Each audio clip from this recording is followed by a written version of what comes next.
Everybody look back in that corner at the far side of the room where it's real dark behind that chair. I'm going to turn on a very, very bright light, and I want you all to watch the cockroaches scatter. For tonight, I'm going to read verbatim to you from a book that we found in a dusty shelf far back in the rear of a used bookstore that proves beyond any shadow of a doubt that what I've been revealing to you in the many segments of the series entitled The Mystery Schools on this program, The Hour of the Time, has been not only true, but right on target, and the first time that this information has ever been exposed in its entirety to the people of the world. Now, you had better go to the used bookstores in your cities, and you'd better get there before the cockroaches get there, because I tell you now, they know that we are searching for proof and that we are digging for the evidence that we will use in the future to hang them by their own rope. You need to get there first and buy any and every book that is concerned with any and every secret society, mystery, religion, or cult that you can find. If you don't understand them, and if you don't want to use them to help us expose these people, then send those books to us, because we will put them to the best use. I'm holding in my hand an old, faded, what used to be red, hardbacked, covered book. It's almost orange now because it's faded with age, entitled Fundamental Laws, 68th Convocation. On the front of the cover is some of the symbology of the mystery schools. There is a rope representing the snake eating its own tail, also known as the magic circle. Within this magic circle, there is a triangle, actually 3 triangles, one within the other. Within the triangles, there is the symbol of the skull and bones. There is the symbol of wings around the world. There's the symbol of the ark, the anchor, and the 3 letters TRY beneath the 3 triangles. This is the verbatim written report published in 1916, ladies and gentlemen, that I'm going to read to you from. Fundamental Laws, a report of the 68th Convocation of the Rosicrucian Order, giving a resume of the proceedings of the convocation, together with most of the lectures that were delivered during this time of the convocation by the several delegates present. Also a report of the work of ancient initiation in the Grove of Osiris as especially prepared for the occasion. Below that is the symbol of a triangle with 3 stone steps representing the 3 degrees of initiation. Up on the top step is a cross, in the center of which is a rose. And beneath the triangle, again, the 3 letters, TRY. This is copyrighted 1916, published by the Philosophical Publishing Company, Allentown, Pennsylvania, for the members of the Rosicrucian Order. On the next page is a roll of honor. One of the names here stands out and almost knocked me over when I saw it, for the name is Lars Hansen. Now, it is not the Lars Hansen that we've discussed on this show, and we're going to look into it to find out if this was his father or grandfather or great-grandfather. Could have been either one of the 3. But we will find out, believe me. We know that Lars Hansen's parents were members of the mystery school, and in particular, the Metternich-Stell group, where Lars Hansen was reared.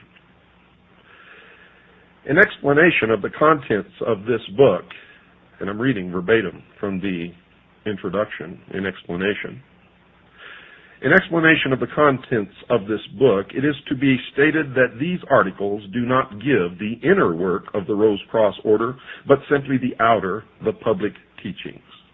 Now, you'll remember in the Mystery School series, I taught you about the exoteric and the esoteric.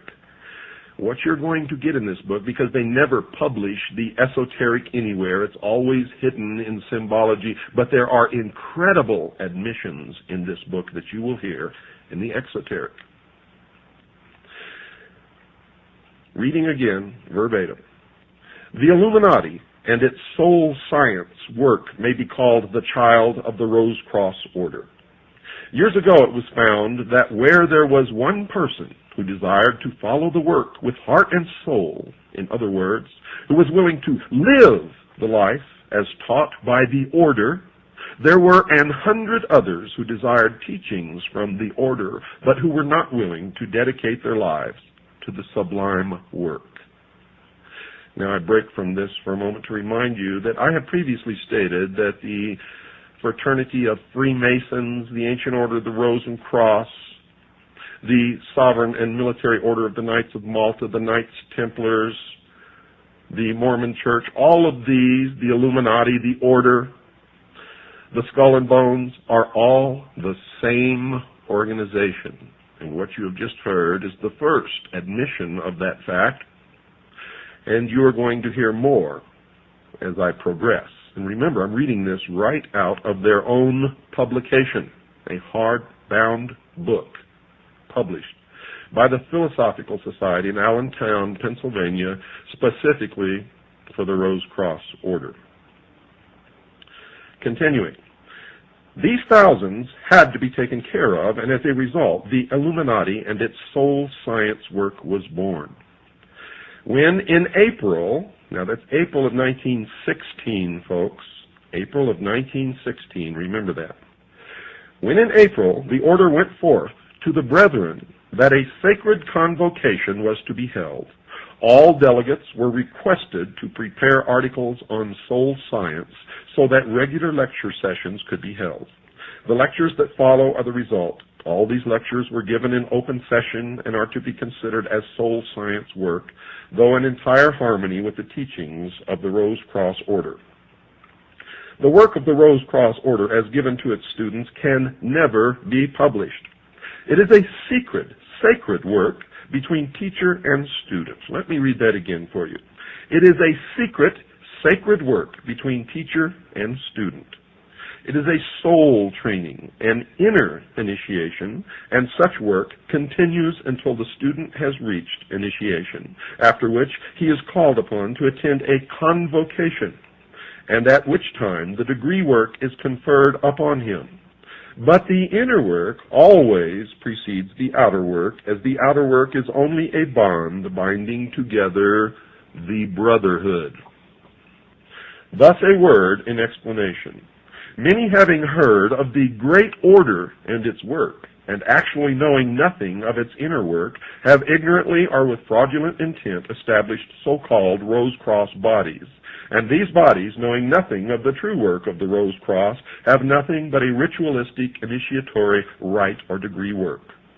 We would refer all seekers to authorities on the Rosicrucian and on initiation, and they will then find that the true Rosicrucian is actually a school of spirituality with a degree ceremonial initiation as the climax. And this is signed by the Hierophant of the Order. In the preface, early in the summer, instructions were received from the hierarchies to call the inner circle of the Rosicrucian Order into session, and thus to fitly celebrate the 68th year of the Rosicrucian Order in America. Orders were immediately issued to those who have the privilege of attending this convocation, and on June the 1st, 1916, the convocation was called to order and the preliminary lectures were started. Convocation, all delegates were instructed to prepare and to deliver articles which should have a bearing on the conditions of the present day and which should be the means of helping humanity. However, because of the limited amount of time at the disposal of those who could attend, only a few were enabled to prepare such lectures, with the results that there were not as many lectures delivered as might have been had the delegates had more time at their disposal. But even so, there were from 2 to 3 lectures each day, and most of these lectures will be found in this present volume, though many of the lectures cannot be given in book form, as they were only delivered as from teacher to those of the inner circle. From the beginning of the month until the day of the 13th, there were lectures in the Assembly Hall, which had been built in 1910 for the express purpose of holding these yearly convocations. But on the 13th, there were no lectures, as all of the day was required for making the preparations necessary in order that the ancient mysteries might be given to the delegates in a form of symbolism consisting of 3 degrees.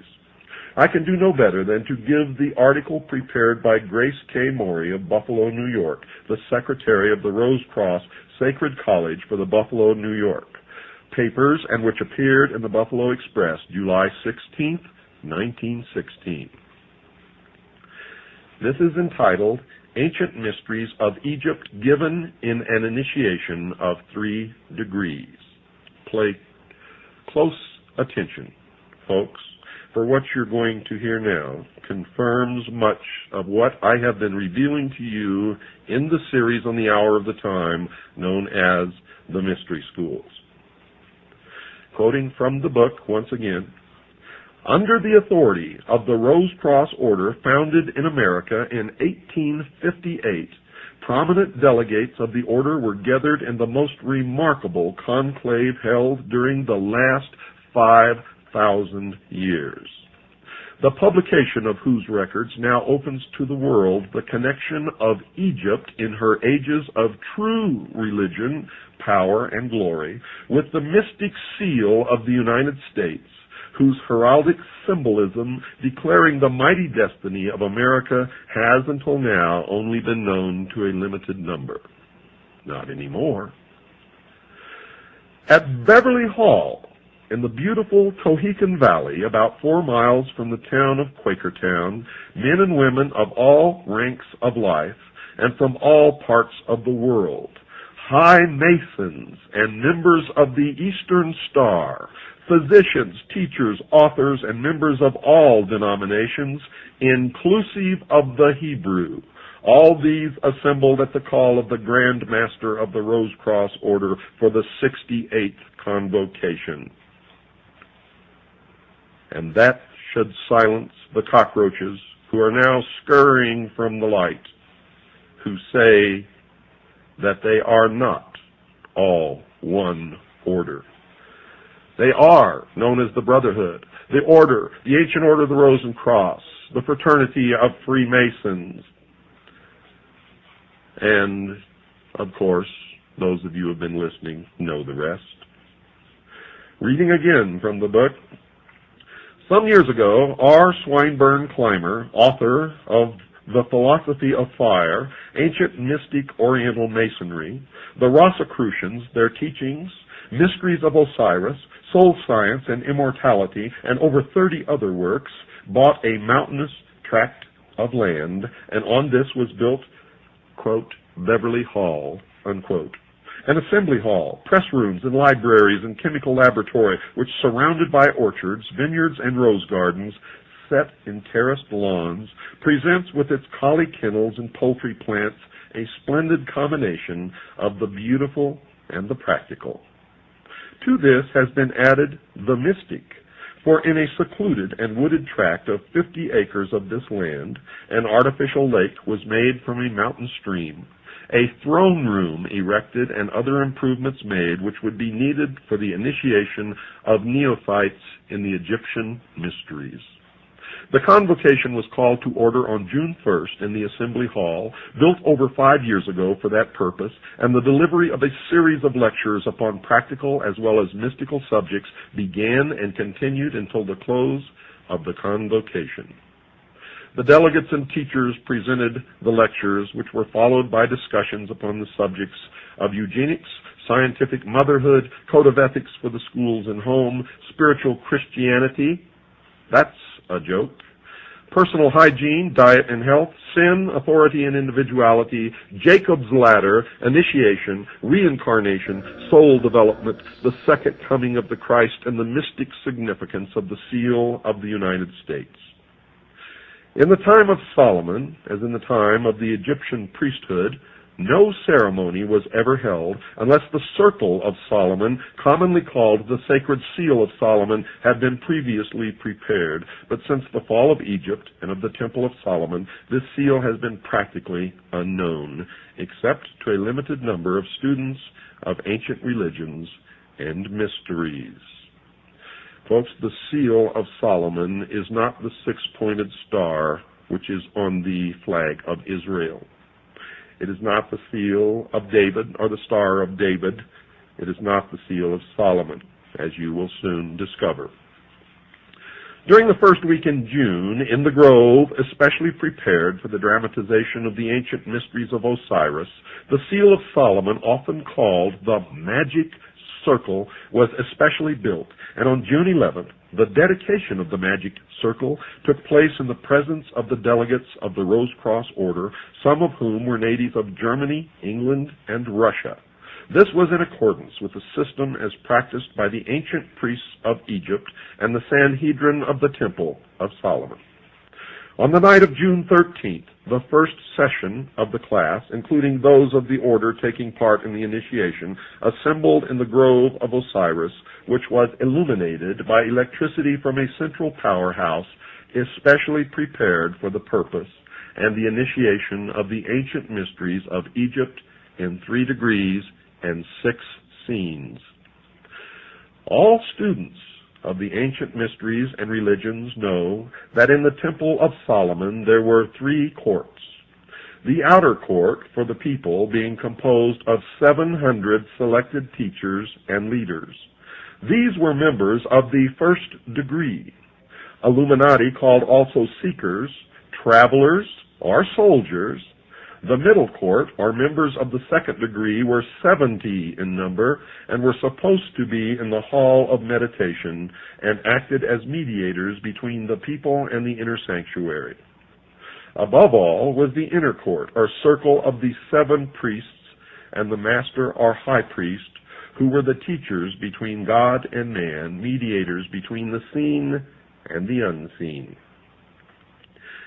In the Egyptian mysteries, the first court was made up of the royal youth of Egypt, and such students from foreign countries as desired to enter the temple and priesthood, and these during probation were often known as, quote, soldiers of the priesthood, unquote, as it was their duty while undergoing the preliminary training and test to guard the priesthood and its work even to the death. The second class, corresponding to a second degree, were those who had passed this test and who were in the hall of meditation and purification in preparation for the first vows and the dedication of the body, mind, soul, and spirit to God and the service of mankind. The third class, called the third degree, were those who had passed with credit the tests of the first degree, the purification of the second, as well as the various stages of development required of all students in the halls of meditation. In the royal third degree, which took place in the temple, the neophyte received the final instruction. After this came the final test in the beautiful ceremony of the death of the old life, the giving up of the body and its temptations, and the raising of the slain Osiris, our spiritual body, by his faithful spouse Isis, the soul, with the final illumination. On the 15th of June, the first section of the representatives left Beverly Hall for their respective homes, and the second section began to arrive for the preparatory lectures, and on the 19th of June, the ceremonies were repeated so that all might witness the initiation and take part in it so as to become members. So far as can be learned, either through travel or history, never before since the fall of Egypt and its priesthood and the fall of the Temple of Solomon has there ever been a grove, a lake to represent the Nile, a magic circle, or a temple prepared, nor is it believed that anywhere in the world does there today exist such a circle. Nearest to this, however, is Stonehenge of the Druids of Britain, to which their descendants travel each year at a certain time to greet the sun and renew their vows. This is the first time, therefore, in 5,000 years that any order has attempted to build up this sacred emblem under the stately oak so that people of modern civilization might witness the beauties of the life and religion of the ancient people whose teachings of individual soul development made the glory of Egypt, the lost dreams of all Israel, the teachings of the Magi of Persia, all that was true in India, the splendid philosophy of Greece, the magnificence of the early Romans, the basis of pre-Christian Ireland's great schools, as well as the familiar Holy Grail legends of Britain, Celt, and Gaul. In this light of brotherhood of man and fatherhood of God was founded this great republic foretold by Virgil, upon whose seal is set the Egyptian pyramid, completed by the white stone of spiritual purification as the crown of the ages. In the winter, far beneath the snow, lies a seed that with the sun's love becomes the rose. Only those of you who have listened to the full series of broadcasts on the hour of the time of the mystery schools will understand exactly what that means. And you will know and have an entirely different understanding of that song, which is beautiful, to say the least, but does not convey the message that many of you have always thought you heard.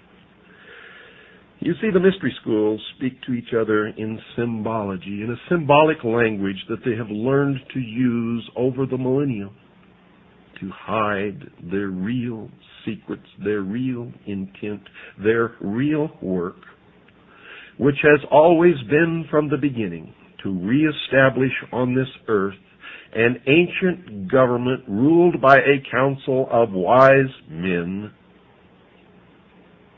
a benevolent despotism, a one-world totalitarian socialist government. Don't ever forget that, folks.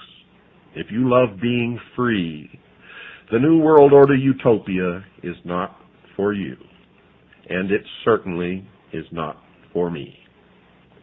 Continuing now from the book entitled Fundamental Laws, the publication of a report of the 68th Convocation of the Rosicrucian Order, during which they admit the existence of the Illuminati, they admit the existence of the Order, they admit the existence of the Brotherhood, they admit that all of these secret organizations, including Freemasonry, are all the same organization, all working toward the same goal. An incredible admission printed in their own publication, a hardbound book found up on a dusty shelf way back in the rear corner of an old used bookstore. Quoting again from the book, the American constellation of 13 stars set in the form of a double triangle was foretold by Merlin of King Arthur's court, and the philosophy of the Holy Grail and of Egypt's glory and Solomon's temple has been the day star of every great American statesman from Washington to Abraham Lincoln. Now, if you've been listening to this program, you know the day star is a reference to Lucifer, the light bringer, the angel of light, the morning star, also known as the son of the morning.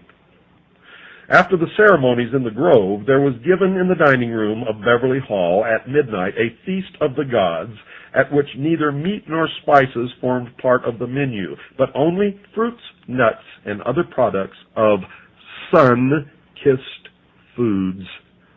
And that should tell you something about sun-kissed oranges.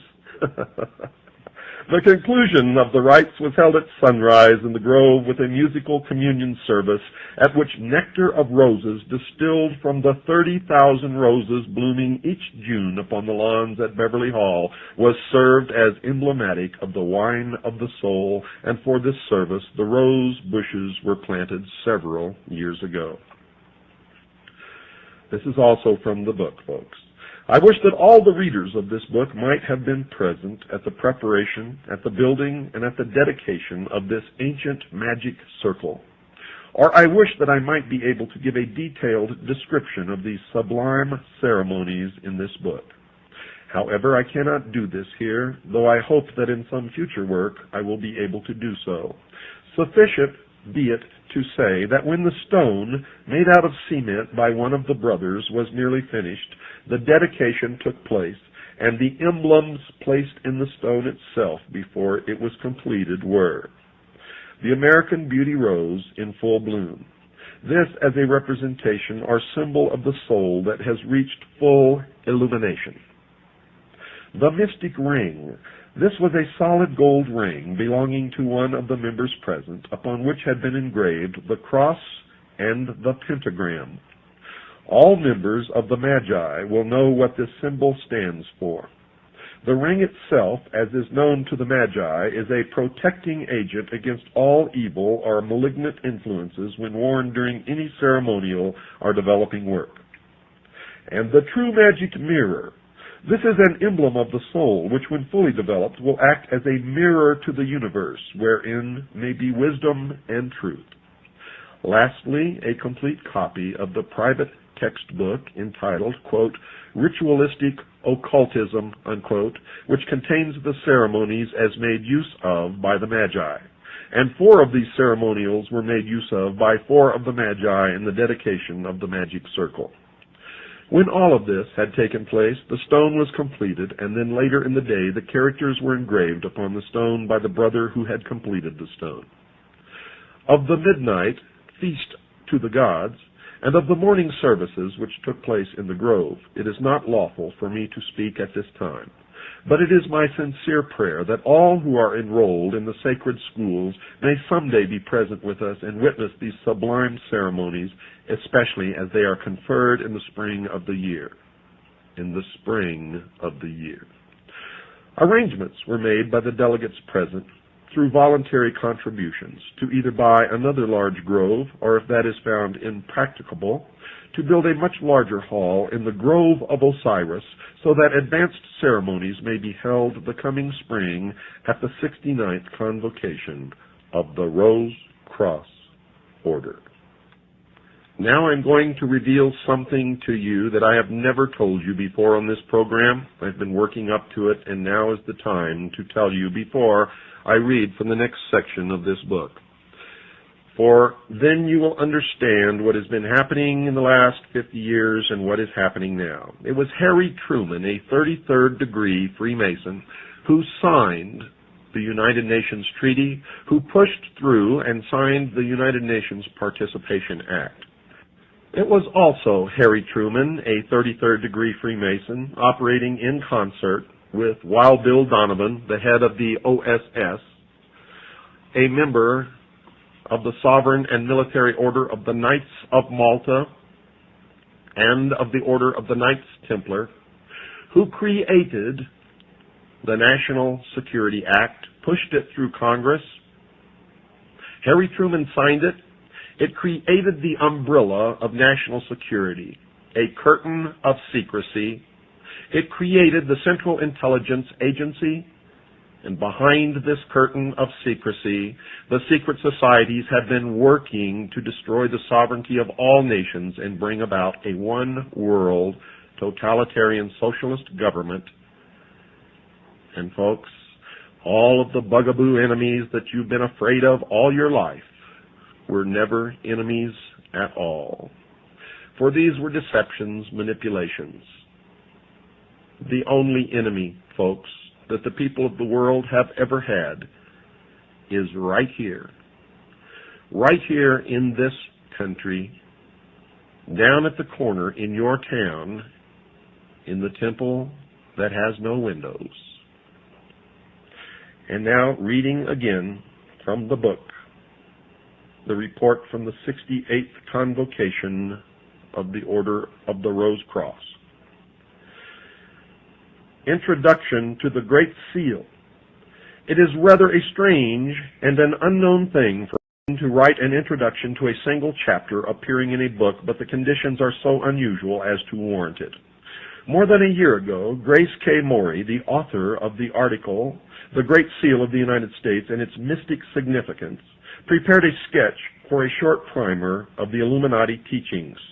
And in this sketch, as will be shown by the drawings, it was brought out that man is not only a threefold being, but that he is actually a fourfold being as well.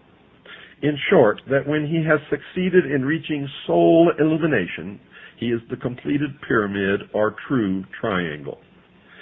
If the student will give serious study to the article on the seal of the United States, he will find that on the reverse side of the seal, which is as yet uncut, there is to be found the pyramid, but with the capstone as yet not placed, and thus he will see that the philosophy of the Illuminati is the absolute and undeniable philosophy upon which these United States are founded, as is clearly indicated by our fourfold philosophy, by the drawings representing our philosophy, and by the drawings of the reverse side of the United States seal.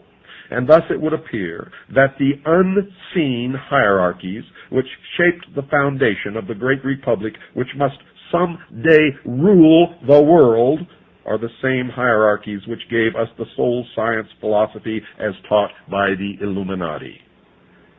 And now you know why what has happened in this country has happened, and you now know why what is happening today is happening, and you now know why on the reverse of the Great Seal of the United States are the words Novus Ordo Seclorum, which literally translated means the new order of the ages, also known, ladies and gentlemen, as the New World Order. But I won't let you rest with that shock. Listen to this, dear listeners. Hold on to your chairs, because the incredible admission that is coming to you right out of the pages of this book is going to knock you flat. Reading again from the book. And thus, it would appear that the unseen hierarchies which shape the foundation of the great republic, which must someday rule the world, are the same hierarchies which gave us the soul science philosophy as taught by the Illuminati. And now let us look into the future, not far, but just beyond the line. We find that scholars condemn the design of the reverse side of the United States seal, that it has never been cut, but has remained hidden as though it were something to be ashamed of. However, though this appears the truth, it is not the truth. The reason why it has never been cut is because the time is not yet, as the capstone has not yet been set. And what is this capstone? My reader, prepare for a shock. When Atlantis ruled the world, that which is now America was connected with Egypt by what is now Mexico, and in Mexico, in the territory of Yucatan, there is a pyramid in which the fire philosophers worshipped God as divine fire and life in like manner as did the initiates of Egypt, for the two were then one. America is not complete and will not be complete, cannot be complete until Mexico is again part of America as she was in the long ago. And when Mexico is once again a part of the United States, then will the capstone have been set on the pyramid, and the reverse side of the United States seal will be cut. Thus you will see that the soul science primer with its drawings is but the beginning of the article concerning the seal of the United States, while the article on body, mind, spirit, and soul is the final thereof. May it not be long until the Holy Pyramid shall be completed, and may it be completed without the shedding of blood. Lovingly given, R. Swinburne Clymer, Beverly Hall, Quakertown, Pennsylvania, July 6, 1916. And now you know the final truth, ladies and gentlemen. Now you know the purpose of the free trade agreements. Now you know the purpose of GATT and NAFTA. Now you know where we're headed. Now you know that the middle class in this country is doomed. Now you know that the New World Order is being brought about by the intelligence community and the secret societies whose headquarters are in the United States of America, just 13 blocks from the White House. Now you know, in the incredible admissions in their own writing in this book published by the Ancient Order of the Rose and Cross, now you know that the Illuminati is real, that Freemasonry is a part of the Illuminati, that the Rose and Cross is a part of the Illuminati, that they are also called the Order, the Brotherhood, that they also consist of the Knights Templars, They also consist of the Knights of Malta and all of the other secret societies whose organizational structure is in the shape of a pyramid, with a few at the top who really know what the great work and the great plan is, and a whole bunch of slathering idiots thirsting after the secrets on the bottom who will never, ever know anything. Are the cockroaches scattering? If this broadcast doesn't do it, nothing will. If this doesn't wake you up, ladies and gentlemen, nothing will. If you don't understand now the 18 hours of the series that I've aired on the mystery schools, you will never understand it now or in the future. If you don't know where we're headed now, then you never will. If you are not concerned now, then you have already placed the chains upon your ankles and you have already watched freedom fly. If this broadcast does not do it, nothing will. This is the last voice of freedom. This is the only revelatory media source in the world today. The hour of the time is the only outlet for truth left upon this earth. Ladies and gentlemen, what you have heard tonight is the final parting of the curtain. It is the opening of the last door that was to be opened. It is the final understanding of where we have been, where we are at, and where we are going. It is the light. It is the illumination in the darkest corners. You are looking at the forbidden fruit. You have heard tonight what you were never to hear, what has been forbidden for thousands of years. You now know what the great work is. You now know who is bringing it about. You too can find this book if you search hard enough in the incredible admissions that are contained within it.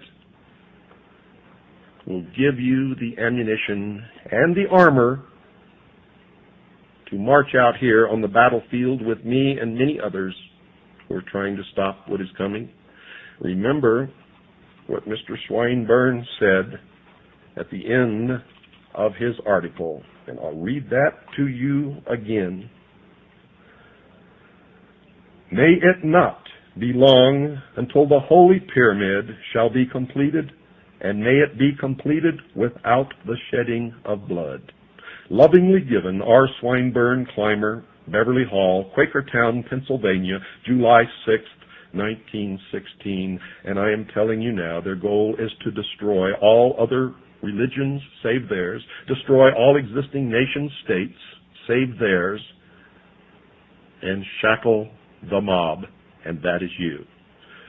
Good night, dear listeners, and God bless you all.